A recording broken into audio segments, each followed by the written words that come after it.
now. So we are going to go through the buyer agency agreement. And so I always use just, if you want a quick reference, I'll start sharing my screen now.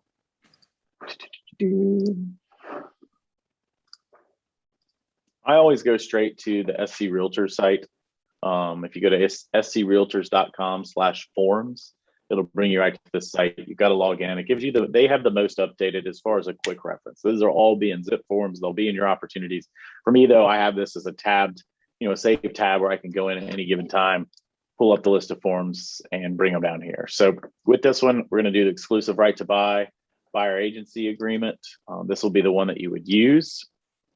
Before we get into that though, I'm going to do real quickly the agency law disclosure form. This is going to be a good quick walkthrough on it, because what tends to happen is we avoid this one because we're afraid to put things in front of people. By the way, this is if you're lucky someday, you'll be so fortunate and have such an exciting life that you carry around bound copies of South Carolina real estate law and the most used contracts that we have, so I can refer to them quite often. So what tends to happen is we avoid this agency law disclosure just because we don't want to get, we don't want to throw something in front of somebody's face. Quite frankly, it's actually one of the easiest ways to diffuse a situation in that, hey, Tyler, I want to kind of go through this document with you. There's nothing that you have to sign or anything like that. However, this is one of the probably the largest, if not the largest transaction financially that you'll ever go through. So I want to kind of explain to you how it works from a legal standpoint. Now, the reason it's super important to kind of tee it off that way is it gives you the opportunity from the very beginning to let them know your ability, right? You want to build this confidence, and then the better you can explain the legal mumbo jumbo side of it, the more confident they will be in working with you should things come along. You get a buyer's agency agreement, you get all these things done. You still, you have a piece of paper that says you're contractually in a relationship together. You're still always working to keep that relationship. It's no different than if you were in a relationship right now with a significant other. I mean, if you go get married, you don't just say, great, we got a contract, I'm out. Like, there's work that needs to be done to it. So it starts from the beginning. So I always think it's important that this is a good way to kind of build that relationship, that confidence in the relationship from the beginning. So just using the same example, I'm going to sit down and say, Latia, I'm going to just go through this. The important part to understand is in South Carolina, regardless of whether or not you choose to work with me, you do need to be aware of how brokerage relationships work. So I just want to take you through this. And basically what this is a disclosure of the different types of brokerage relationships in South Carolina. Not going to be the most exciting discussion that you're probably ever going to have. However, it is an important one. So I want to go through that with you. So the first one is where you're actually a customer of the brokerage firm. Now in South Carolina, and again, everything, guys, the reason I carry this around is so I can refer to it and not have to memorize it, right? And if you look back to any of my classes, probably on contracts, 80% of the scripts from the class, I'm reading the document, right? I mean, because it's a written document, it's a legal document. So don't be afraid to do that, right? So I can sit down and say, Latia, when South Carolina license law defines customers as buyers or sellers who are choosing not to establish an agency relationship, right? So should you decide to move forward and purchase a home, by default, if you don't have an agent, you're going to be a customer to the listing agent that would be involved. Okay, so you would be a customer if you were working with me as the listing agent, if this is someone who's sitting down with you. So if you choose not to establish an agency relationship, the law requires the real estate licensee to perform the following basic duties. So this is important that I explain this to you, Latia, and again, I'm talking to her as the buyer. Explain this to you just so you understand what to expect, right? This isn't to pressure you one way or the other, it's to give you the information, right? Basic duties in dealing with any real estate buyer or seller as customers. I have to present all offers in a timely manner. I have to account for the money and any other property received on your behalf. Provide an explanation of the scope of services to be provided. Be fair and honest and provide accurate information. Provided limited confidentiality and disclose material adverse facts about the property or the transaction which are within the licensee's knowledge.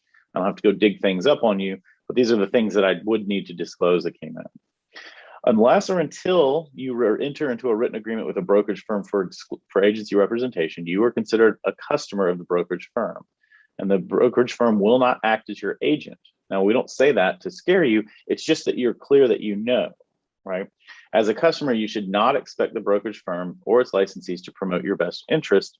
And again, let's see, and not a threat as much as just to point out, particularly in a situation, if they're currently an agent, right, with a client with their current firm, right? So if you're going, you look at a listing and you're not represented, they are going to not only be providing limited services based on above, they are going to be advocating on behalf of their client. They're required to do so. Okay. So a customer whose service does not require a written agreement, does not require a written agreement. Therefore, you're not committed to the brokerage firm in any way unless a transaction broker agreement or compensation agreement obligates you otherwise. Right? So just to let you know, again, this is me. This is the script going through the explanation. So what this means is basically we have transaction brokerage in South Carolina should you decide not to be represented. And what that means, a real estate brokerage firm may offer transaction brokerage in accordance with the South Carolina law, which means a real estate brokerage firm that provides a customer service to a buyer, seller, or both in a real estate transaction. A transaction broker may be a single agent of a party in a transaction given the party a customer service. A transaction broker also may facilitate a transaction without representing either party. The duties of the brokerage firm offering transaction brokerage to a customer can be found in the South Carolina Code. So a couple things to take from this first part is by default, everyone practices transaction brokerage unless you have an agency agreement with every person you deal with in real estate. Right? That's the default relationship should someone come into a real estate transaction and choose not to be represented exclusively by an agent. So when people say we don't practice transaction brokerage or anything like that, they may not have an office policy that allows it. However, unless they represent every client that comes on board, or excuse me, every customer or person that comes into a transaction, they are actually by default offering transaction brokerage, okay? Which is basically, it's customer level service, not client level service. Okay, now again, I'm going slowly through this. You can go through it at whatever level that you feel comfortable with your client, as long as you're explaining it accurately and efficient and effectively. All right, so let's dive back into it. You can become a client of the brokerage firm, right? Clients receive more service than customers. A client status is offered by the real estate brokerage firm. You can become a client by entering into a written agency agreement, requiring the brokerage firm and its associated licensees to act as an agent on your behalf, promote your best interests. If you choose to become a client, you will be asked to confirm in your written representation agreement that you received this disclosure in a timely manner. By the way, this process is mentioned a handful of times, actually 3. It's mentioned in this document, it's mentioned in their agency agreement, and it's mentioned in the purchase and sale, right? So you want to make sure that you're not covering this, because again, and I've said it 1,000 times, what you don't want to have happen is Tyler, and I have been talking, I'm this agent, I'm super excited. And then Tyler and I sit down and go over some paperwork and I say, oh, by the way, one of the things that I was supposed to do early on was present to you this document. And I didn't, so I'm going to present it to you now. Now, typically what happens is you don't word it that way. You say something, well, this is just a disclosure relationship thing that you had, and we got to fill this out. Like, again, no judgment. Like, people have done it. I've done it, right? I'm not judging you, but it's not right.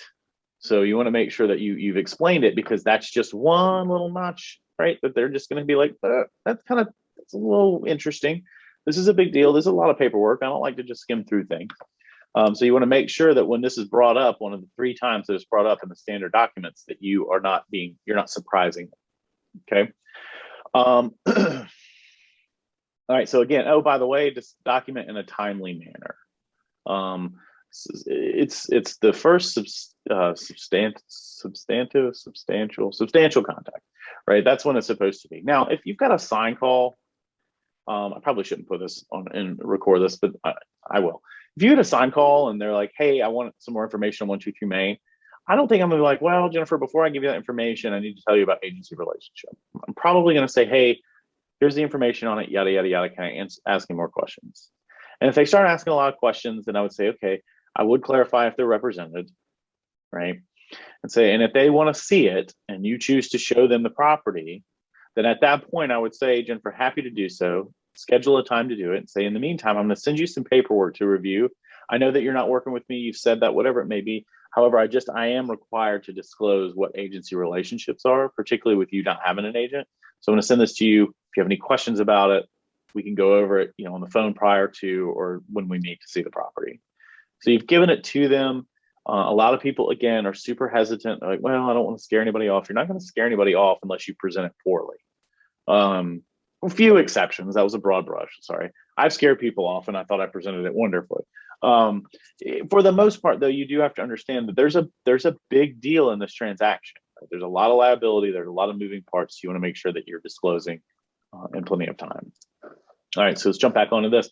So a seller becomes a client of a real estate brokerage firm by signing a formal listing agreement with the brokerage firm. For a seller to become a client, this agreement must be in writing and must clearly establish the terms of the agreement and the obligations of both the seller and the brokerage firm, which becomes the agent for the seller. Okay, so big important part is this is already starting to tee up what an actual listing agreement is. And basically the key part, jump back on here and then come back and talk about it because we run into this all the time. The key part is this agreement must be in writing and clearly establish the terms of the agreement and the obligations of both the seller and the brokerage firm. The reason that this is important is in this market. Let's say you're taking a listing right now and they're not going to go into the MLS for a couple of weeks down the road. You're going to decide on the price later. Well, TBD does not make a valid listing agreement. You have to have a price in your listing agreement. You have to have the dates in there. You have to have the terms filled out. So you want to make sure that you do that from the beginning. If you can always amend it, right? You can list a property at 300,000 and then realize that right before you go in the MLS, it needs to be 350,000.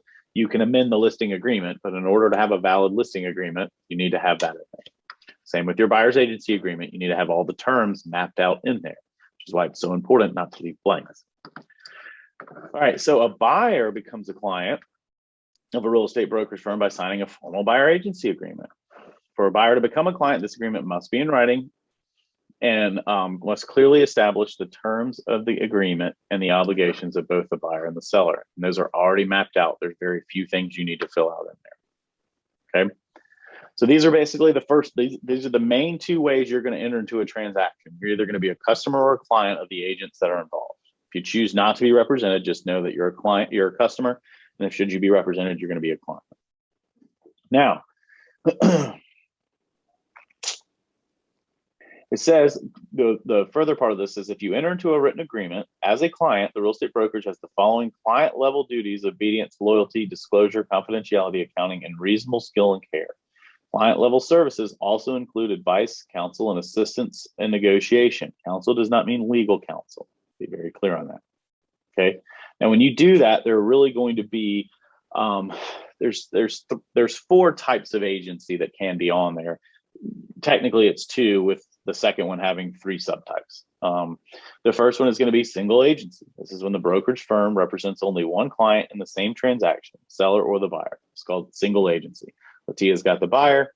They go showing property. They find a house that's listed by Carolina 1. They put in an offer on Carolina 1. They're both represented as single agency from contract to close. Then we have dual agency.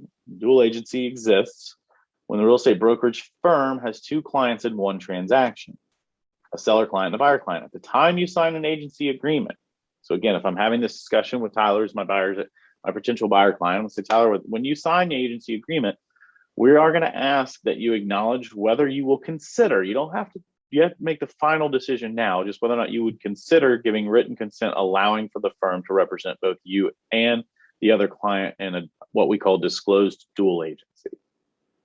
Okay. The reason that I would encourage you to consider it is because we're a large firm, right? There would be a consideration. We have 335 agents right now between all the KW offices. So, there's a chance that you would have some designated agency in there. The chances of dual agency are limited because I don't actively have listings right now and I don't work with buyers. So, if that wouldn't really be the case. Now, it would be a little bit different with you, Tyler, because anytime you ratified or you did an offer with anyone on the team or anybody who's on the team, if you did go under contract with a team agent, then that would be dual agency as well. Okay. Okay. So if it's within the office, then it's dual agency. If it's with another Keller Williams branch, or a team, then it would be designated. If it's within your team, it would be dual agency, or if you truly represented both. And then if it's within Keller Williams locally, then it would be designated. Okay, makes Okay. sense. Now, the reason that you would want to explain to him is say, Tyler, at first, this may not be something, you would want to consider in certain situations. And I would agree with that. So, for instance, Tyler, if you and I are working and you say, yeah, I mean, I'd be open to dual or designated agency. But then when we find out that the house that you want to purchase is actually my house that my wife has listed, then you probably at that point would want to say, you know what, I don't really think that dual agency is in my best interest. So you would not have to agree to it. And we could do one of two things. We could have another agent assigned to you and create designated agency, or we could approach it accordingly. But you don't have to make the final decision until you actually know the terms of the transaction. But you will be asked to consider it. And you don't have to. If you decide not to consider it, we would just need to know that ahead of time. So under dual agency, there are basically two types of the dual agency. There's disclosed dual agency and then designated agency. In disclosed dual agency, the brokerage firm's representation duties are limited because the buyer and seller has recognized conflicts of interest. Both clients' interests are represented by the brokerage firm. As a disclosed dual agent, the brokerage firm and its associated licensees cannot advocate on behalf of one client over the other, and cannot disclose confidential client information concerning the price negotiations, terms, or factors motivating the buyer client to buy or the seller client to sell. Each dual agent contains the names, each dual agency agreement contains the names of both the seller client and the buyer client and identifies the property. So again, there could be a less amount of service because you do have the potential of conflicts, but at the end of the day, we still are required. We cannot disclose information that adversely affects you, right? We can't disclose confidential information, but we also cannot advocate on behalf of you versus another person as it relates to this. Now, this can be a challenge if you work for a big team because it sounds like it's not going to be the same representation, at which point I would say, and because we're on a team, we're required to have this as dual agency. However, just know that on our team, here's how the process works. So you don't need to be as concerned that you won't be represented well on this, right? The only other time that you're going to have true disclosed dual agency is if you are the listing agent and you have a true buyer that has been represented by you and you're double siding it. Or like I said, in the unlikely event that you and I would ever do a transaction together. Designated agency is the one that's going to be used the most. In designated agency, broker in charge may designate individual associate licensees to act solely on behalf of each client. Designated agents are limited by the brokerage's firm agency relationship with the other client, but instead have a duty to promote the best interest of their clients, including negotiating a price. The broker in charge remains a disclosed dual agent. So in these, I would be the technical disclosed dual agent for both clients and ensures the assigned agents fulfill their duties in representing their clients. The time you sign an agency agreement, you may be asked to acknowledge whether you would consider giving written consent allowing the brokerage firm to designate a representative for you and one for the other client in a designated agency. Each designated agency agreement contains the names of both the seller clients, the buyer clients, and identifies the property. Okay, so designated agency, it's more of a disclosure standpoint. It says in this case, let's say, just say Tyler's got the buyer and Latia's got the seller. In this, it's a designated agency agreement. Now, I have to disclose that the broker in charge is a disclosed dual agent in this, right? However, as a designated agent, I still can advocate on your behalf, right?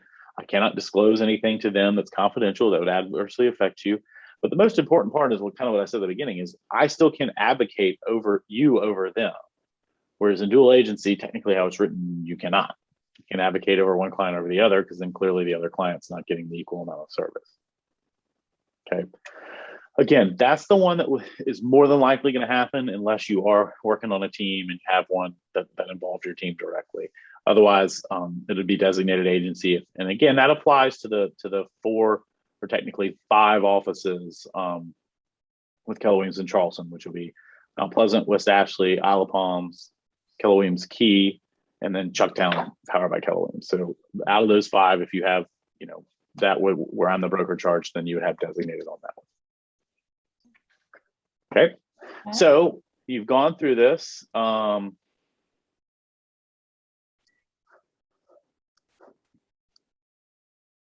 As a real estate consumer in South Carolina, it's your choice, the type of service, nature of service that you want to receive.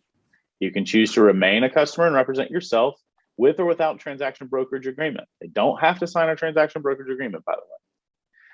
Then you can choose to brokerage firm to represent you through a written agency agreement. If represented by the brokerage firm, you can decide whether to go forward with the shared services of dual agency or designated agency to remain in single agency. If you plan to become a client of a brokerage firm, the licensee will explain the agreement to you fully and answer the questions you may have about the agreement.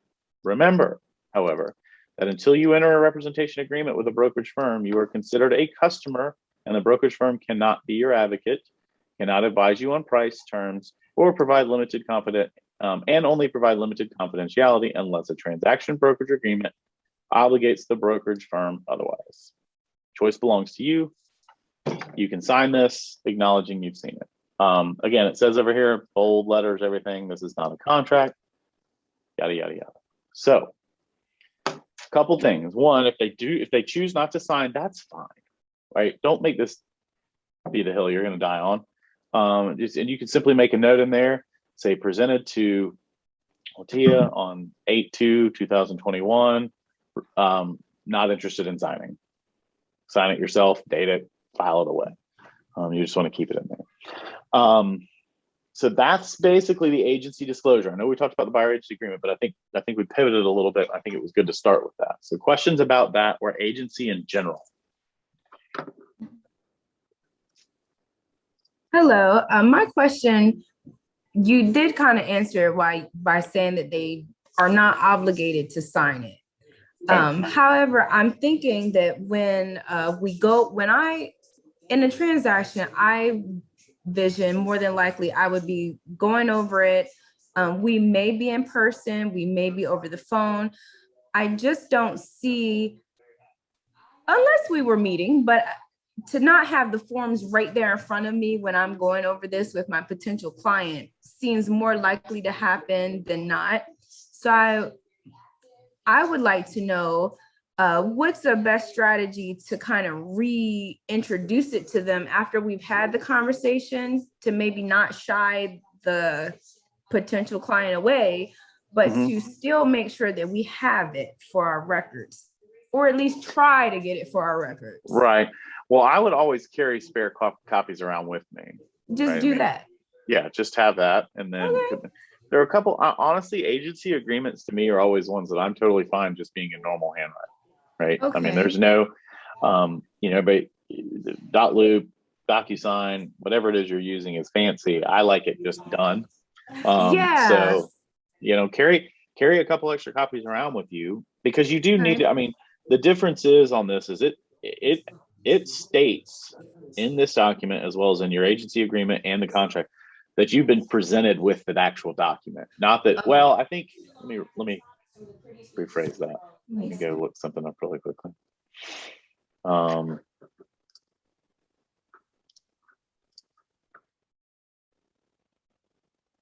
Yes, both of them say, so if you look really quickly at the,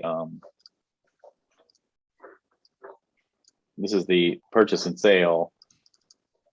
This basically says receipt of the disclosure of brokerage relationships form, right? So this isn't an explanation. It used to say an explanation of. You were given a proper explanation.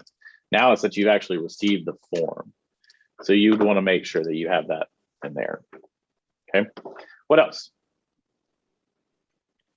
This probably never happens, but if they don't want to sign that but still want to work with you, and you get the agency signed, would there be any hiccups with not having that agency disclosure?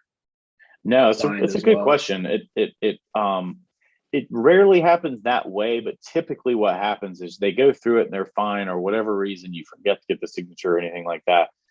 If you, just as an example, how that shows up later is exactly what it says. Kind of the same thing before. This is the listing agreement. Is it basically states that they've acknowledged that they've received explanation of the types of agency that are offered. Okay. Right. So that's, that kind of covers you. And at this point would make it kind of obsolete to have them go back and sign it. I mean, you can if you want, but if you're in a situation where they didn't sign it for whatever reason, you would be covered by them filling out a listing agreement. So good question. All right. Other questions on the agency disclosure side? All right, so here's what I'm going to do. I'm just going to go through briefly because we don't, because we did cover that, we don't really, I want to keep respect of y'all's time for the hour. So we won't have the full hour today, but if we get into another document completely, we won't get through it. What I want to do is say, okay, so now you've had this presentation, sat down, I've gone the agency presentation here. What are the 3 documents that you would then essentially use next, right? So the 3 that you would then use, depending on what they chose, the first one is going to be a transaction brokerage agreement. There are 2 of them. There's Form 138, which is basically an SCR form. And it says, here's the purpose of this agreement, right? You desire to purchase and sell or lease or whatever it is. You'll have the property information on here. Again, I'm not going to go through these now. I'm just going to let you know what the options are next. We'll go through these as we go through the contract classes. So they have the transaction brokerage agreement here. If they decided that they just want to be a customer, not a client. There is another one. A non-agency agreement, Form 139. This is also a transaction broker one. I don't love this one as much. This is kind of the default one that was given by, I think, by the LLR that says here's kind of what you can do. I would prefer you to use Form 138 if you're going to use a transaction brokerage agreement. Now, understand, just quick reminder. Actually, I was going through those and you can't see them. Sorry, hold on. Helps if I share the screen. All right, so the first one that I was talking about is Form 138, transaction brokerage agreement. This is the one that you're going to want to use. Okay, this is the one that maps out what it is, if there's compensation, if there is not. Now, full disclosure, there's a lot of information on here. They decided they don't want to be represented, and you said, I just want to be a customer. This may be overwhelming to them, and they're not required to fill this out. Right? If they choose not to fill this out, they're still a customer. Right? There's nothing to say that has to happen. So now, where you would want to have this, or maybe a compensation agreement, is if you were representing a buyer and they were looking at a FSBO, for sale by owner, and the for sale by owner doesn't want to be represented clearly, you could use this transaction brokerage agreement, which basically states, hey, I'm not representing you, you're not obligated to me. However, you do agree to pay me in compensation for facilitating the real estate transaction. Okay, so this would protect you in that. So if they chose to go customer route, this is Form 138 is the one that you would use. If they were a buyer client and they wanted to move forward as a buyer client, you would then go to the exclusive right to buy buyer agency, which is Form 130. And this is the one that we will go through probably next week, just depending on how it goes. This walks you through, like it says, it gives you the terms of the contract or the agreement, and it gives you the duties of each. Now, I would say go through and read these. This will give you a good outline to then use in your buyer's consultation. It says, here are all the things for which I'm responsible, right? Here's what you're responsible as the buyer, right? Here's how I get compensated. The terms, consent to dual and designated, and then all the other disclosures that you have throughout that. Okay, so you've got 138 if they're going to be a customer, and then 130 if they're going to move forward as a buyer client. Then, if you're going to represent them as a seller client, then you would use Form 220 exclusive right to sell listing agreement. Okay, essentially laid out the same way as the buyer agency agreement. You've got the terms of it, the terms of the agreement, the terms of the home itself that they've consented, or they're open to considering designated or dual, the terms of the contract, the length of the contract, how you're being compensated, how the co-op's being compensated, disclosures on earnest money, and a handful of other things that we'll go through and we go specifically into each one of these. Those are your big 3 for agency. So we pivoted a little bit, talked specifically on the agency disclosure, which I think is a good thing. questions, thoughts, anything else you guys want to talk about? Yeah, going back to Form 130, the buyer agency agreement, for example. I think it's section 7, the disclosure part of it. Yeah. Section 7 is the the disclosure of agency. Right. So Yeah. I know there's 4 spots or 5 spots where they can initial on that. And 2 of them are pretty much saying that they won't consider it, or 2 of them saying they won't consider dual agency or designated agency. The other one saying that they will. So in all likelihood, you're getting either 3 initials or 2 initials. With those spots that aren't initialed, do you leave things like that blank, or do you NA them? Or that's a great question. You would technically should NA them. The problem is they have to make the decision to change to initial on it. So you'd have to know which one they're going to initial, and at that point, you have to almost go back and change the contract. So, yes, if you know ahead of time how they're going to initial, and you want to fill in NA, if you're doing the pre-filled, then yes, you would put NA in there. Obviously, you always have the risk if they come back and initial it later. But once you get it ratified, if everything's done digitally, you've got everything time stamped. So you'd be fairly protected. It's a good catch, though. I appreciate you catching kind of that thought process. Yeah, of course. I usually, my in-person meetings, I'll NA it with them after they kind of decide which route they want to take. Right. And so they'll initial what they want to initial, and in front of them, I'll just go ahead and NA the rest of it. Yeah. I wasn't sure if that was something that was required, or not in an initial blank. No. Okay. Now, everything else on the contract, if you don't know, and you're drawing up the contract, you want to dash out, or I've heard some grumblings about NA right now. I'd say still put NA if it doesn't apply. If you're doing a property description, you might want to just dash out.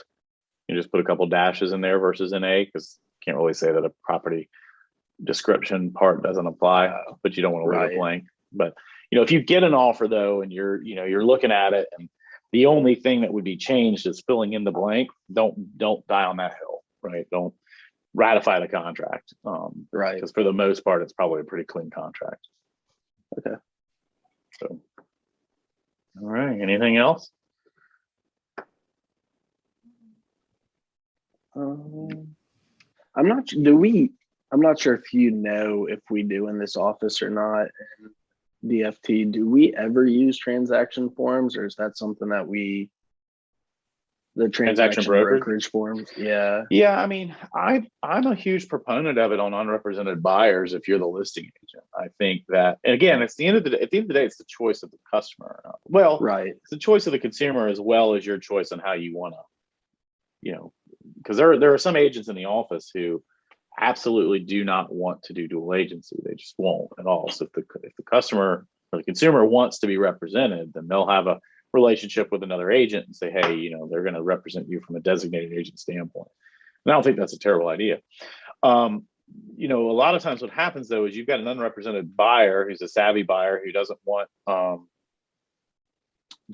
their, want to be represented. They've bought or sold homes or whatever it may be. Don't force them to go into dual agency. That's fine. You don't have to be represented. Quite frankly, it protects you more, because you're defaulting to say, hey, I'm basically here to fill in the blanks, just so you know. So yeah, I mean, that's the time that I wish I saw more of it, because typically where we've had a couple of things get escalated is in situations where the agent went, went dual because they didn't have a buyer's agent. There's a difference, compensation and cooperation don't have anything to do with each other, or representation and compensation don't have anything to do with each other, right? You can still get paid the same and not represent the buyer as an agent. Right? You've already negotiated your listing commission. It's whatever, maybe it's say 6%, offering out 3%. If there's another buyer's agent, unless you've negotiated with your seller that if there's no agent, that the percentage drops, then you're still getting paid the same. Right. So you don't need to represent both sides just to get the full commission that should be in there. Now that being said, the the compensation side shouldn't be your motivation either. It's not something that you shouldn't take. I'm not saying you shouldn't take into consideration. You absolutely should. You have a business to run. There's nothing wrong with that. And it doesn't have to be, it shouldn't be the driving factor on how you have, the agency representation. And you would want to be, so in that situation specifically, if you're the listing agent, let's say you have an agreement that your commission 6%, but if there's no other agent involved, it'll go, the buyer's unrepresented is how they typically put it. The buyer's unrepresented, I'll go to 4%. Well, if you have that agreement and then you realize you have an unrepresented buyer and you're like, well, if I go to dual agency, then technically I get my full commission. That's the kind of stuff that you get. You're taking on agency. I know that sounds like an obvious one, but you don't make the decision out of spite, or anything like that. You're right. Like, well, it would make sense for me to represent both. It's totally legal to do so. And since I will be doing so, I will get paid more, and that makes sense. I don't think there's anything wrong with that thought process. You just need to make sure you have it thought out. So again, everything that we talk about in contracts is to prepare yourselves for when you have to go before someone and say, here's what happened. Right? Even if you didn't do anything wrong, typically it's never that seldom is it that the agent did anything wrong. Just, it hit the fan because something went wrong with the transaction, something, between the buyer and seller. They're going to come back and then we're like, well, Tyler, so let me get this straight. You didn't really know this buyer, but you chose to represent them as an agent. Now you're in dual agency. And oh, by the way, the more we've looked at it, you actually got compensated more by doing so. So you just want to kind of be careful when you set those up. Right. Okay. Now, I'm not saying there's anything wrong with having dual agency, if the buyer wants it. So, it ultimately comes down to the buyer's choice as well. Right. So. All right. Anything else? Well, look at there. Happy day. You're getting out like 14 minutes early on a contracts class. Whoa. I know. It's a big day, people. Go play the lottery. I'm excited. Awesome. Well, we'll have this one posted. I appreciate you guys let me pivot on this with the agency disclosure. I think that was a good way to go, and we'll keep pushing forward. Yeah, now that I've got more free time, I'm excited to actually join these classes. That was very informative and definitely helped me grow. So thank you. Awesome. All right, guys. Well, y'all have a great day. If you need anything, don't hesitate to give me a call. Thank you. Joseph. All right. Bye.